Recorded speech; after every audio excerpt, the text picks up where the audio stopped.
everyone. Welcome to the SoCal Supply Chain Meetup event. Super excited to have everyone here. If I could just get a quick raise of hands, I'm just wondering how many of you are here at one of our events for the very first time? Wow, that is so awesome. Well, thank you for joining.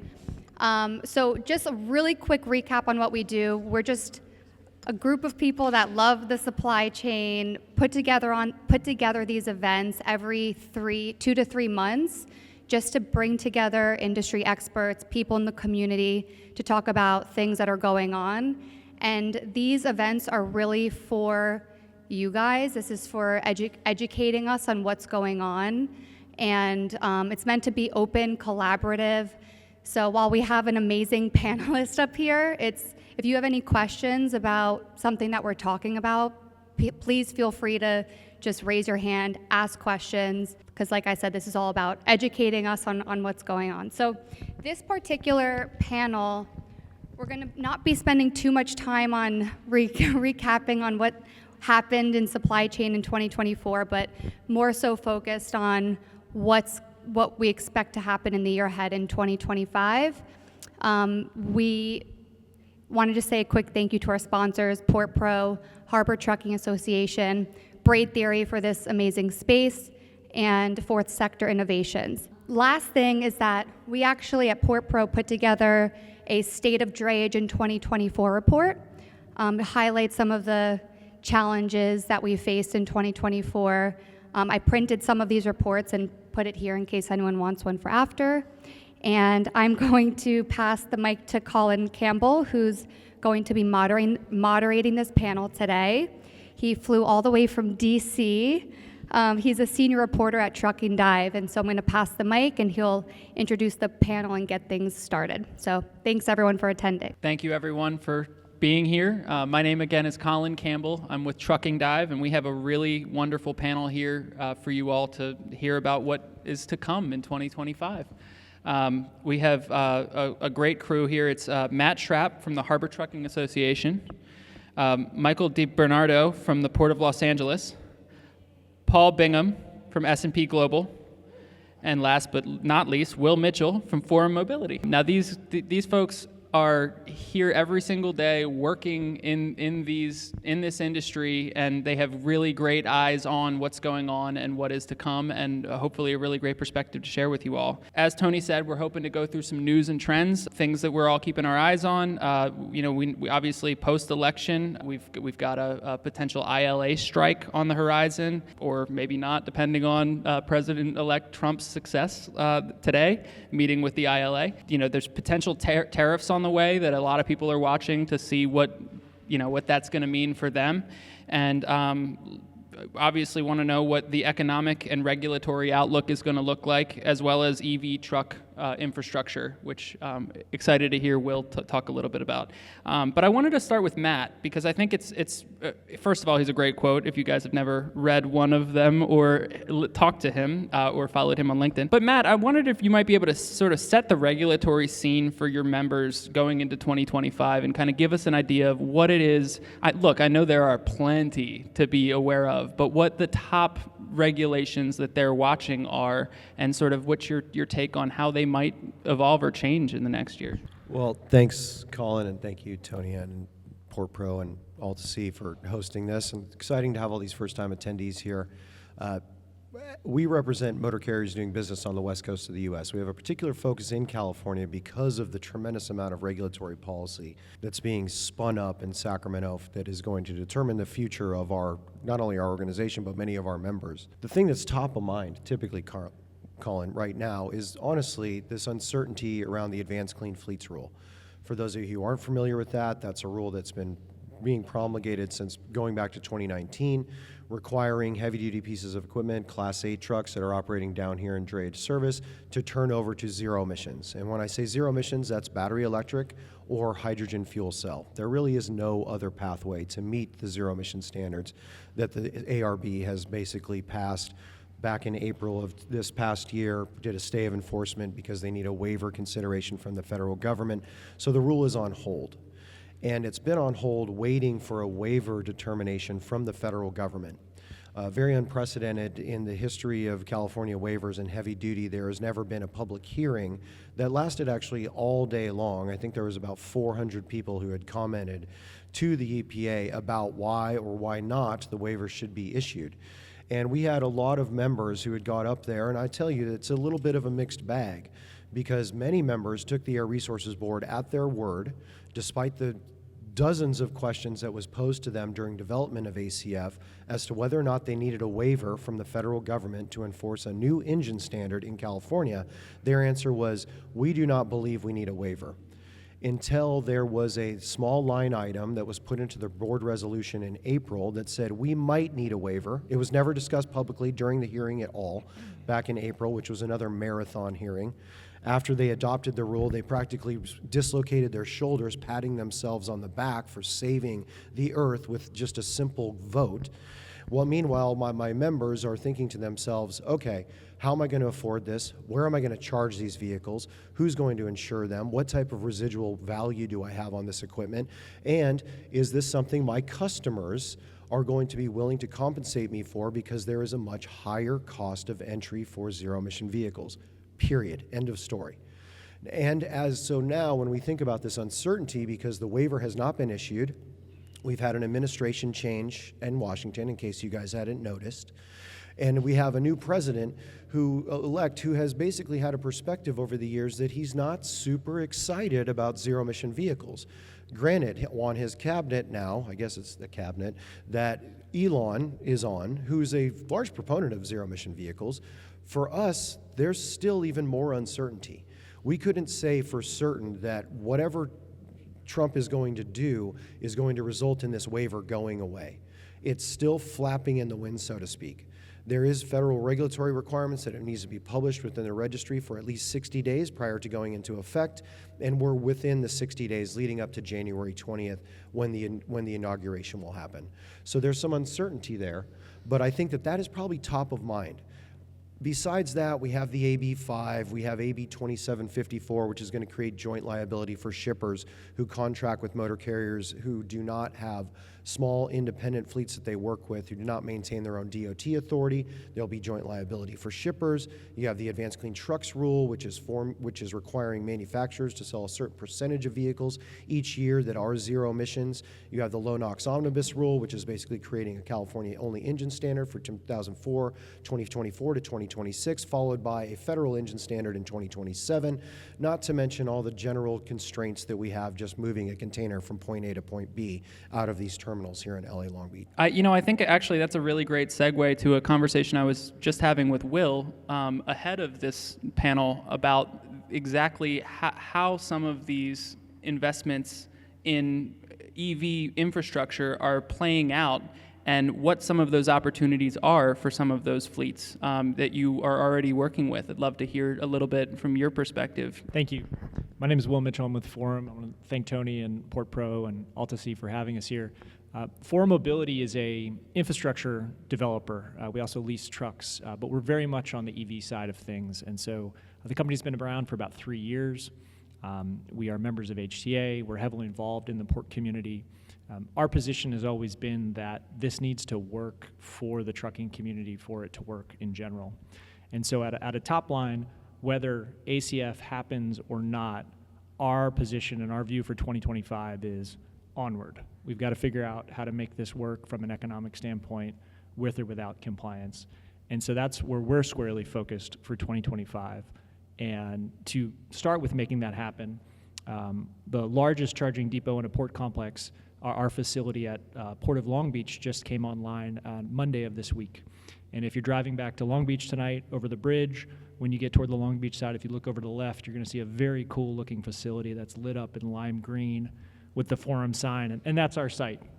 And if anybody here would like to do a tour at some point, come find me after this. We're happy to get you in. It's incredible to see the trucks coming in and out of there, and to just really see it happening with folks. And I'm happy to say that our company primarily has small fleets as customers. That is in large part due to the fact that incentives are a really key part of supporting small fleets and getting it done and getting that expensive truck cost down, and getting that infrastructure cost down. But when I look at 2025, I see declines in the cost of infrastructure. I see declines in the cost of trucks. And I also see a growing movement to support zero-emission drayage from BCOs. And so, to be completely honest, BCOs who are willing to pay a premium for zero-emission loads are few and far between. That is the truth. You hear about it a lot.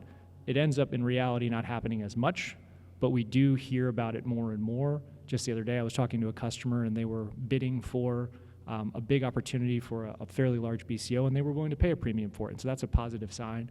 And we're working with policymakers and NGOs and stuff like that where I can go into the future where we're trying to help with that. But for 2025, I think you're going to see an increase in zero emission here at the port. There's about 450 trucks operating in the port complex. Pardon? 444. Thank you. I'm going to stick with 450. No, but we'll go with that. And I think you're going to see that number double, potentially even triple in 2025 based upon trucks that are ordered and trucks that are coming into the system. And it's incumbent upon companies like us to make sure that they can have ready access to infrastructure, and the ports have been incredible partners in that, and HTA has been an incredible advocate for them. And so that's where we're focused squarely for 2025. Just kidding. Go ahead. That would have been a fascinating comment. I'm sorry that we missed it. Paul, I'm interested in the economic outlook because every carrier that I talk to, the executives are all like, when's the freight going to turn? When's it coming back? And I'm like, why are you asking me? Like, I'm supposed to know. But I think you might. Talk to us a little bit about what you're seeing from your perspective and from the research and the folks that you talk to. Well, thank you. And thank you to PortPro and to Braid Theory for hosting, and Altasea as a great venue. It's great to be with you all today. So there's a lot to talk about in terms of what the forecast could be for 2025. But if we focus in just on freight, if we start with the port freight, that's going to be tied to the trade volumes. And the trade volumes, as you're well aware, I don't need to tell anybody, are going to be somewhat dependent on what happens with trade policy starting January 20th. Well, in fact, it's already started. We've already seen, some actions because of what was said during the campaign, as what been said after the election. Some of our foreign trade partner country governments have already said what they may choose to do in retaliation to tariffs that may be imposed. And we've already seen in the case of mainland China some changes in terms of their allowance of trade in rare earth minerals, on which some of our industry sectors in the United States depend on. Now, that doesn't necessarily generate a whole lot of TEUs or truckloads, but in terms of freight activity overall, if we have a tariff policy that imposes a 10% tariff, for example, that we have in a scenario assumption we've just done on all imports, that will affect the volume of freight that will be handled across the docks and the ports and all the borders of the United States in 2025. And it will be a reduction. No question about it. And the reduction will be in both directions because it will not just be on imports, it will also be on U.S. exports that are impeded by retaliatory tariffs that would be imposed. So compared to a baseline of having no tariffs, it's an outlook where, at least from a trade volume perspective, the volume of freight will be lower. We've reduced our forecast just this month, taking some assumptions into account, where the growth in trade that we would expect to see in the baseline beforehand has been reduced. We're now forecasting growth overall of top-line imports of 3.9% with an assumption of a 10% across-the-board tariff starting in the second quarter, 30% tariffs on imports from China, and some retaliation on the part of foreign trade partner countries. We will be revising and updating those forecasts as we learn more about what actually will be put into place. But there's already action supply chain managers are taking. It's already affecting volumes. There is some pull ahead. There is some pull forward. So there is some of the volume that's moving now that's tied to the tariffs. That's not the only reason for that, though. There have been some of the shipment to the West Coast, as you're well aware, for other reasons like the ILA, USMX negotiations on the East Coast and Gulf Coast ports. The problems that continue with the Red Sea, where the Suez Canal is effectively closed to commercial shipping, and all that requires. The factors that benefited trade volumes and freight volumes on the Southern California and the West Coast in 2024 are going to look different to some degree in 2025, and that'll affect the competitiveness and therefore the volumes handled. And let me look, going back to the big picture of freight, we've still been in what some people call the freight recession nationally. One of the reasons for that has not been so much the weakness in consumer demand. Consumer spending has been pretty resilient, but we've had a great weakness in industrial production and output. The movements of intermediates, the movements of components that go into manufacturing and finished products for shipment out of manufacturing has been very weak in 2024, and our forecast is that there's some very mild recovery of that in 2025, but some of that's even subject to potential inflation and costs of inputs and intermediates if we have the full across-the-board tariffs imposed, and retaliatory tariffs that may impede some of the manufacturing demand on the export side, which could reduce the potential to have what we see as a beginnings of a recovery out of the freight recession in 2025. I think I'll leave it there for right now. We may come back. I actually think that's a great point to turn it over to Mike on, which is the Port of Los Angeles has some of the best eyes on international shipping. You guys are one of the closest ports to China and to the other Asia producers. What are you seeing in terms of a pull forward of freight? Whatever the customers are attributing it to, whether it's ILA, whether it's the tariffs, what have you. I'd love to know what you're seeing. Well, good evening, everyone. Mike DiBernardo with the Port of Los Angeles. And again, thank you, everyone, for hosting this event. Thanks for inviting the Port of LA. And after listening to everybody here, do we really want to be in this business?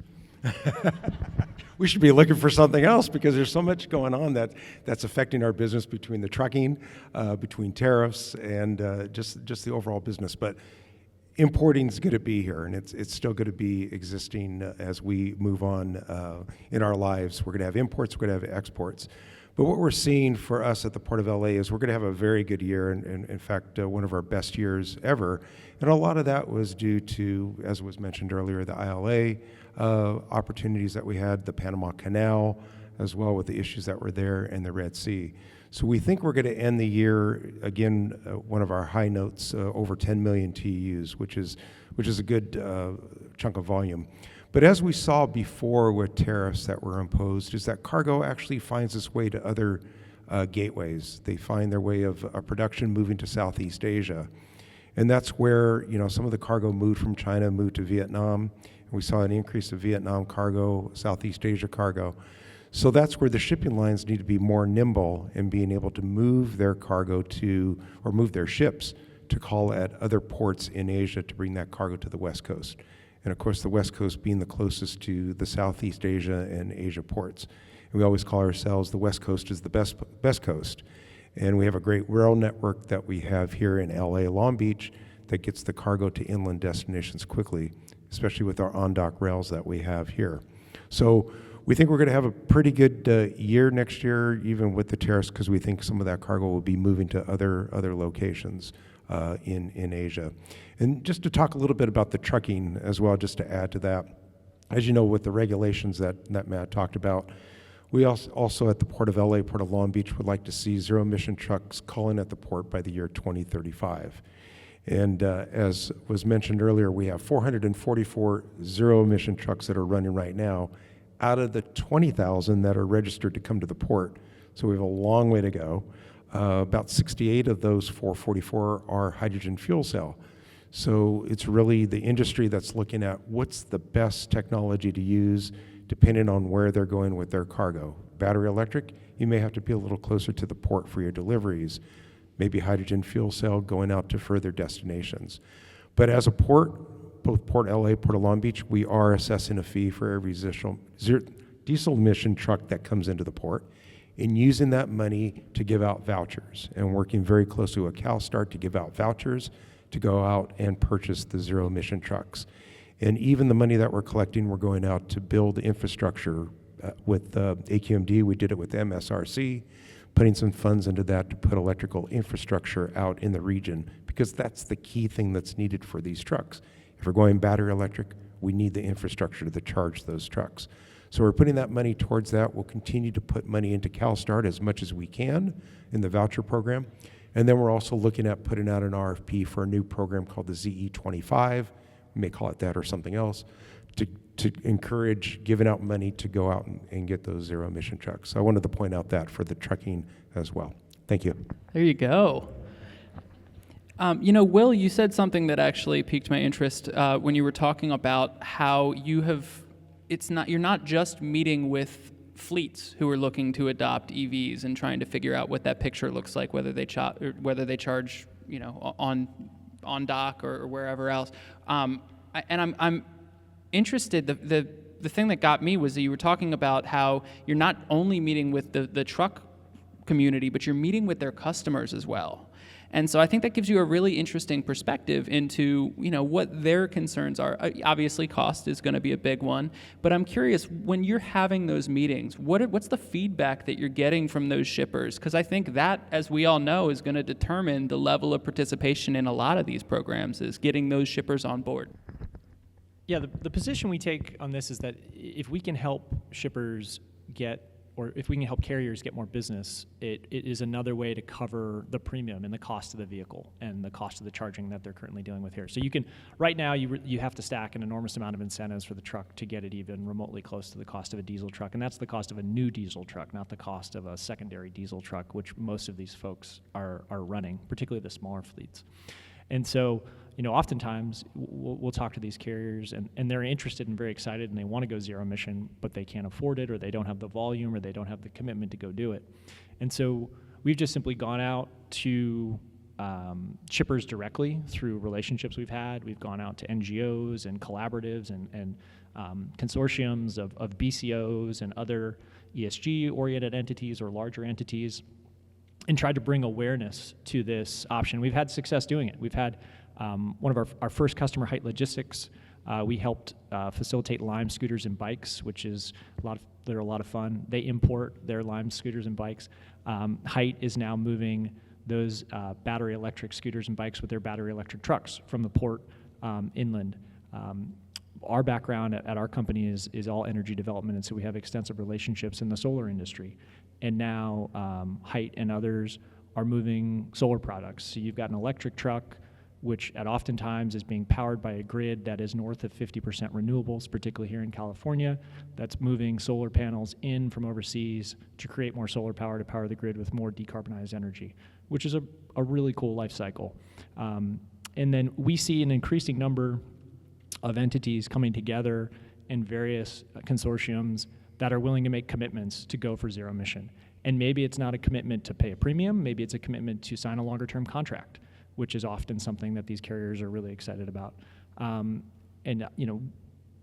We're seeing a couple things here, particularly with the new incoming administration.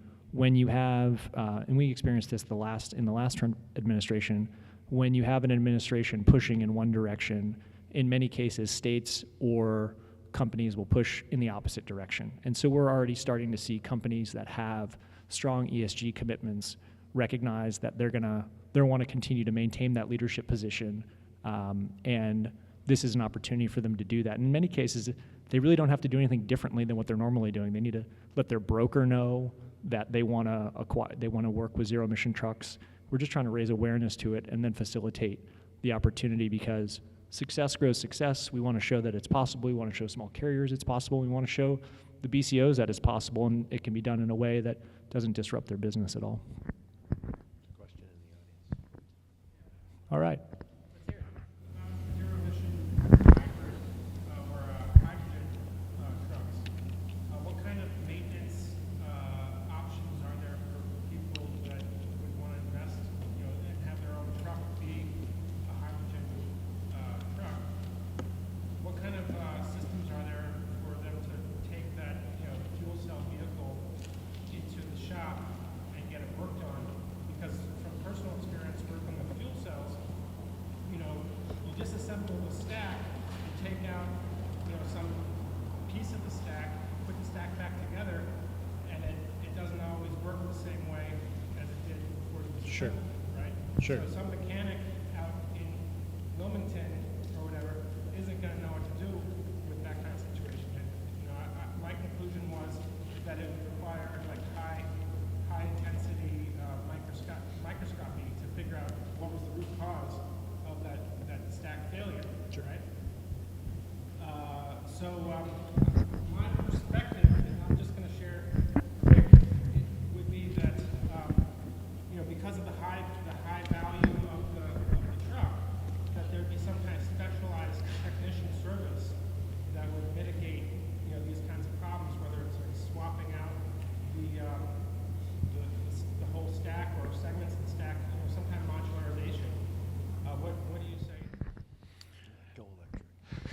I'll give you a quick answer and then happy to talk to you more after the panel. Our experience with the EV trucks is that the dealers, there's dealer and OEM warranty maintenance packages, and they don't want you touching or even putting a wrench on that truck. You bring it into the dealer, you bring it into the OEM, and they do all the work. And anything more than that, you're probably going to void your warranty. From an incentive, sort of like trickle-down perspective, does the WARE program relate to your work? And if it does, how do the incentives of the WARE program translate into incentives for the trucking company? Sure. And how do you get those two to connect? Yeah,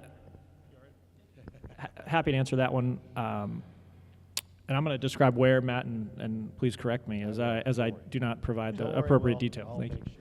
So the WARE program, for everyone's awareness, the South Coast Air Quality Management District, which is the air regulator for LA County, San Bernardino County, Orange County, Ventura County, Riverside County, basically the Inland Empire, coastal LA, they have come out with a regulation that impacts warehouses, and it generally is regarding truck trips in and out of warehouses. And warehouses have to basically pay, they get points, negative or positive points, pending whether you're using diesel trucks or zero-emission trucks.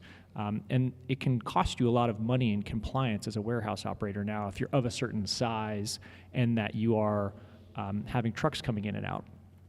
And so it's something that we've looked at a lot, and the simple answer from my standpoint is the warehouse is on the hook for the compliance payment. It's in a warehouse's interest to find a way to get zero-emission trucks to come to their warehouse so that they can reduce their compliance obligation or potentially eliminate it. It's very early days. The program has only been around for a couple of years. South Coast has done some regulatory compliance.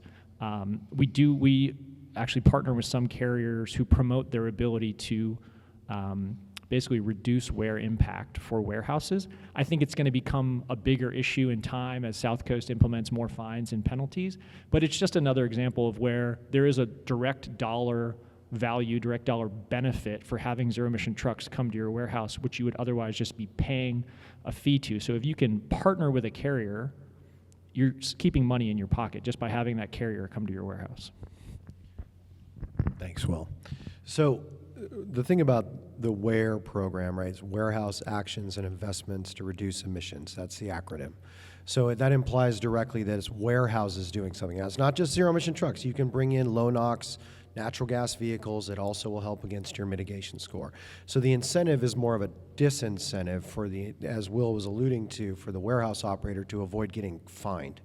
And this is where in California, while I didn't mention it on the top 20 list of regulatory policies, this is something that our industry is well aware of. But I can tell you the warehouse industry, not so much. There was a lot of denial about whether or not the rule would actually be enforced, how they were going to enforce it. It's sophisticated. You need to track every single truck trip. One truck trip in, one truck trip out, that's 2 truck trips. Weighted annual truck trips, WATTs, right? So they're great at acronyms. We'll see how the program ends up shaping up. Again, it's going to be, there's only so much warehouse operators can do to control flow, and they don't own the trucks typically, but they're going to be partnering with fleets who might be able to help reduce that score. So it doesn't give money back to the trucking industry per se, right? It's only disincentivizing a warehouse operator from allowing, okay, and I use that term because there's a real threat with indirect source rules about caps on freight, that I'm just going to have to stop accepting trucks that don't have that have internal combustion diesel engines in order to meet a mitigation score, so I'm not paying millions of dollars in fines, basically. So as Will said, it's early, we'll see what happens, but something that's on top of mind for us as well, and we'll see how it spins up. The only other thing that I think is worth kind of keeping in mind with all of this is with the new administration, I we've talked to the American Trucking Associations and others who have said that there's now kind of uncertainty about some of these things that are coming, that have been in the works for a while. That the Trump administration could pull a waiver, the EPA could pull a waiver away from California, forcing them to restart the ACT and ACF rules. Like that, there could be actually quite a bit of change on the horizon, and I wonder what you think about any of those assertions. Well, I can tell you this much, that, there was a quote in the New York Times that said, Trump's campaign promises are written in pencil. We really don't know what's going to happen. Anybody who says they know what's going to happen, I don't think is really paying attention to what's been going on. This is California. We have things like the indirect source rule. We have things like shippers who are forward thinking about their ESG goals. Now, they might not want to pay for it, but in the back of their mind, considering California passed 2 pieces of legislation that's going to require companies that earn over $1 billion in revenue to start reporting their scope 1, 2, and 3 emissions, could also start driving some different decision making.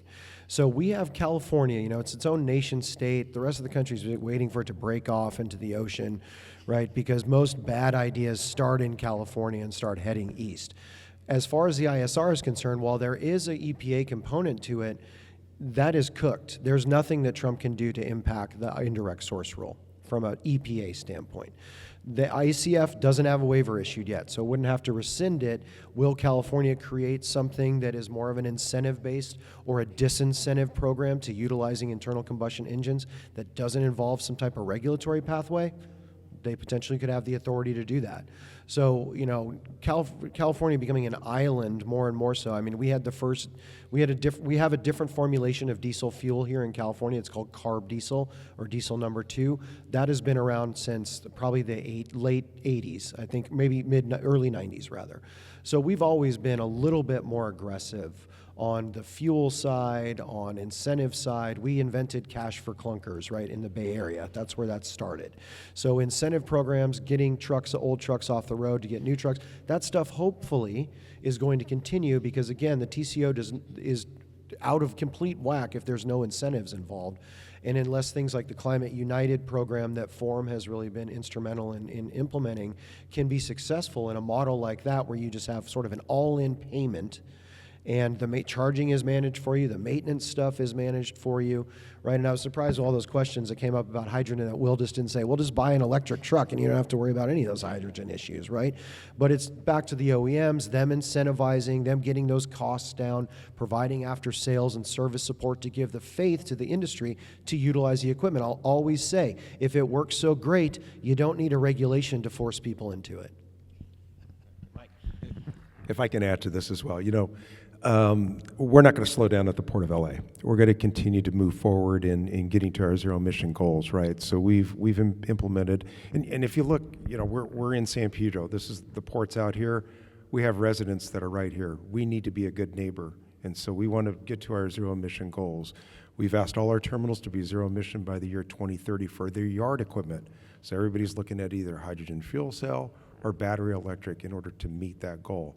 Requires our energy provider, which is water and power, to provide the power down to the port that's needed to implement that. And that's about a $500 million investment for that to be done.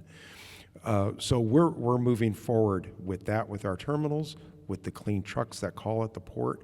We're also doing a green shipping corridor between Shanghai and Los Angeles, Singapore to Los Angeles, and the other ports in Japan, in Vietnam, all want to join this green shipping corridor, and that is to reduce the carbon emissions that come from the ships that come here. Again, we're right next door to all the neighborhoods here, San Pedro, Wilmington, Harbor City, Long Beach.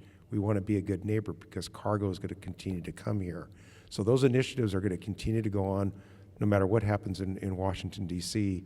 We have our own goals here at the Port of LA and Port of Long Beach, for a matter of fact, in order to meet those goals. So we're going to continue to push forward with those initiatives. Yeah, I was going to add one piece real quick to this. So I talked to all the truck OEMs shortly after the election happened to see if it changes their roadmaps for their current generation of electric trucks, their future generation of electric trucks. Are they going to put things on pause? What's their plan? And they reminded me that they make business decisions on far greater timetables than a single presidential administration, and that the things came in motion for their current generation trucks many, many years ago, and their next generation truck even a couple of years ago, and go around and we visit with the OEMs, and I've seen presentations on their next gen trucks, and in the footnotes it shows when it was approved by the board, and in many cases it was a couple of years ago, because they have to make multi-year processes. And so if you think about Kenworth and Daimler, for example, they're partnered up on a battery factory that's going to produce batteries, domestic batteries in Mississippi, starting in late 2028. They announced that earlier this year, but they've been planning it before that. And so I think there's a view out there that this current administration might snuff out zero emission. I don't think so at all. It might be a speed bump. Matt referenced Elon at the beginning. The Tesla Semi is real. They plan to start producing it next year. It's got millions of miles already. It works really well. I don't see Elon deciding that his next greatest idea is not going to happen under this current administration. And so the OEMs, the manufacturers, they're very much committed to this. They need to move product.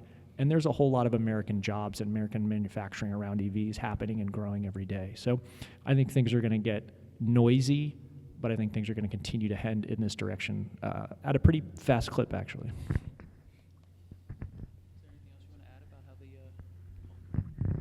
Yeah, actually, let me echo something very quickly that I heard from the American Trucking Association, which is another factor at work is the driver workforce. The drivers like electric trucks. So in an industry where they're starved and struggling to maintain the driver workforce population as much as they would like, future generations that'll be driving trucks would obviously prefer to have zero-emission vehicles, so that is another factor in terms of the owners investing in them. Now, we have independent owner-operators, obviously, are in a different situation, but as far as fleet go, another factor at work here that's not going to change by a change in administration is the fact that the drivers that you need to operate the equipment actually prefer them. Yeah. Well, I think this has been a fantastic. Go ahead. Yeah, sure. But I think one of the biggest issues I've heard across the industry has to do with the economics of freight. So every trucking company I speak to is telling me how they're so busy, but prices are really, really bad. And these trucking companies have had relationships, many that I know, for 20, 30 years, and they're losing these relationships over price. And so I'm really actually interested in talking a little bit about this and like what we should be doing to fix this in 2025. Like what steps would these trucking companies be taking? Thank you. So, right, freight recession, we talked about that. I have members, they've told me the same thing. I'm moving more freight now compared to 2023, and I'm making less money. And their relationships, the long-standing, you would think, commitment to relationships that have been around for, again, decades, being decided over $20, $30 on a particular rate is pretty sad. We talked about brokers earlier. There's also this perspective of a lot of double brokering going on in certain segments of the industry, and every time you broker something, there's a piece taken out of it. And the workforce down here, the drayage trucking workforce, is not like the over-the-road workforce, where ATA sees an acute driver shortage. Now, everyone's always looking for qualified drivers all the time, no matter what, period. But a lot of them would say that, especially during the supply chain crisis, that they had overcapacity because there were restrictions at the marine terminals that prevented them from dispatching trucks because they couldn't get a chassis because they were sitting under empty containers that couldn't be brought back into the marine terminals. So there's all these other factors that go into your operational capabilities, but when there's still price being squeezed down from the top and a lack of allegiance among shippers, whereas you were alluding to, well, you get a long-term contract that may be, alluring at the time, but that doesn't stop them from saying, well, we might modify that contract a little bit. I know multi-generational trucking companies that have gone out of business because they have customers who have left them for a cheaper rate. It's going on right now. We even have some questions about safety, where it costs extra money to move oversized, out-of-gauge equipment like these super packs of batteries that weigh 96,000 pounds. You need specialized equipment to move that cargo. We just had a lithium battery fire here on a chassis that turned over that was being hauled by a truck that wasn't fully compliant with all the necessary requirements, at least from what we saw in the initial footage that was provided by the tow truck company. That shut down the port for basically three shifts. There's a tremendous amount of economic impact that happens from that. So you keep pushing downward pressure on shippers. Their discretionary cargo especially, you know, there's a significant amount of discretionary cargo that comes through these gates, and that includes that there's a local gate move that goes to a transloading facility that's taken to points beyond. And when the shippers have options to go through, and depending on the ILA strike, and I don't know if you all saw Trump's quote earlier today, but depending on what happens out there, they still have the ability to go through the canal or to look at other points of production that would prevent or at least avoid the West Coast because of the costs here. Even Gene Soroka, you know, someone who I have a tremendous amount of respect for, the executive director here in the Port of LA, has said California's more expensive to do business in. Our ports are more expensive, but we have the infrastructure compared to the other gateways that is second to none. Right? There's not as nearly the amount of on-dock rail anywhere else in the country than in here in LA Long Beach. And for shippers, that's alluring, but it's cost. It's all about cost. So as we keep increasing costs on them and they're going the opposite direction, that is not sustainable in any way. And how do we fix it, Tony? And I have no idea. My members would love to know. If anyone has any ideas out there, you know, please let us know for sure.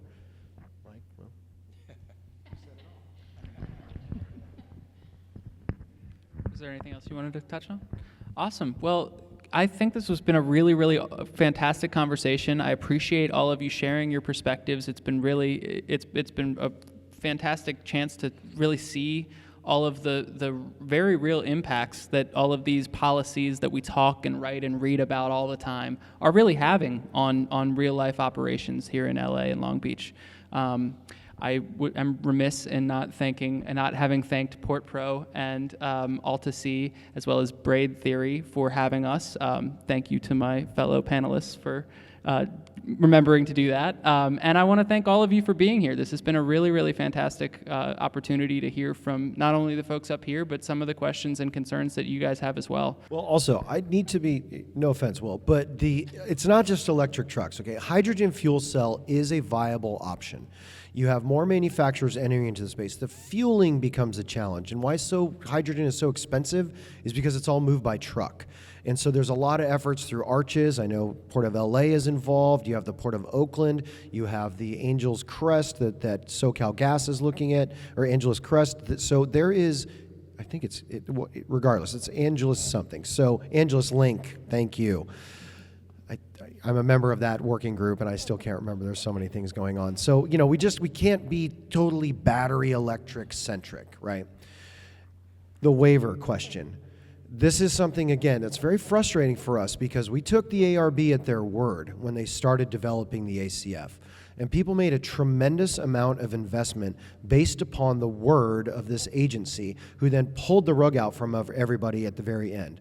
That's not only the folks who invested in cleaner diesel technology to ensure capacity, because after 1/1/24, you cannot enter, if the rule was in effect, you cannot enter in any internal combustion vehicles, natural gas, even running on fully renewable natural gas that has a lower carbon footprint than something that's being pulled off the grid from non-renewable natural gas. You can't enter those in. It's only zero emissions.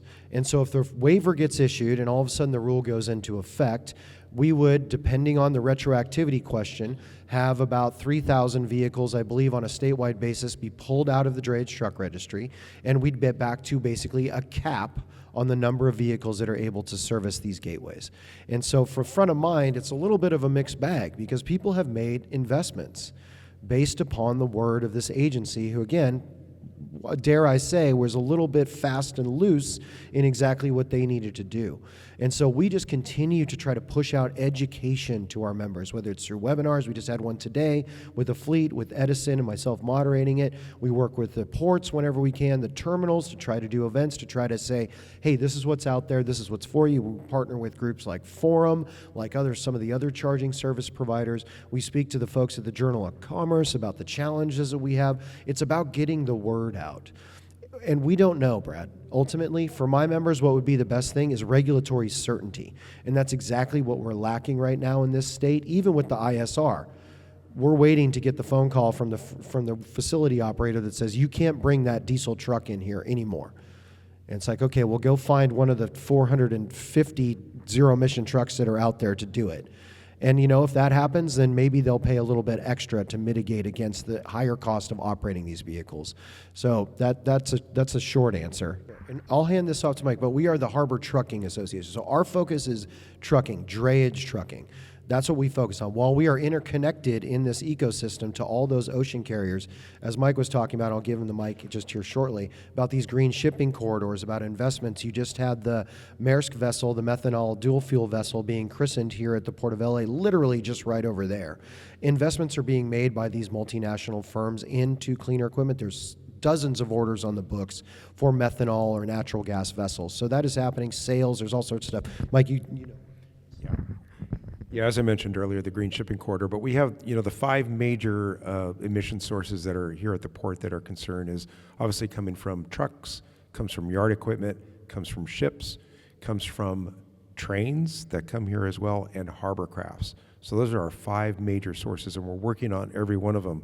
So for trains, for the local switching, if you look at that, they're looking at battery electric today. So there's some testing going on battery electric locomotives that come into the port. In regards to harbor craft, so the tugboats, the ferry that takes you to Catalina, the ferry that does little cruises around here, they're looking at what they can do to switch out their diesel to battery electric. And in fact, there's testing that's going to be taking place on the ferry that does the tours, as well as the ferry to Catalina for battery electric. So for the green shipping corridor, that's looking at how we take away the marine oil fuel as the fuel source for ships. And as Matt said, the dual fuel one is being looked at, which is methanol. And one of the requirements we're looking at is green methanol as well. Just like hydrogen, we'd like the hydrogen to be green as well. So we are looking at all the different sources. It's not just trucking, it's all the different sources. And again, Port of LA is not slowing down. We still want to go after those initiatives to get to cleaner technology in all 5 of those sources. Thanks. I like how I get to intercept the mic every single time. Thank you for this setup. It's perfect. But, you know, just to the point, right, Mike's talking about the emissions inventory. The Cleaner Action Plan, every year they do an updated emissions inventory. Just for the record, trucks are not the largest source of emissions here in the ports. And in fact, since 2005, we've seen a reduction in diesel particulate matter, the most harmful pollutant to these local communities, reduced by 98%.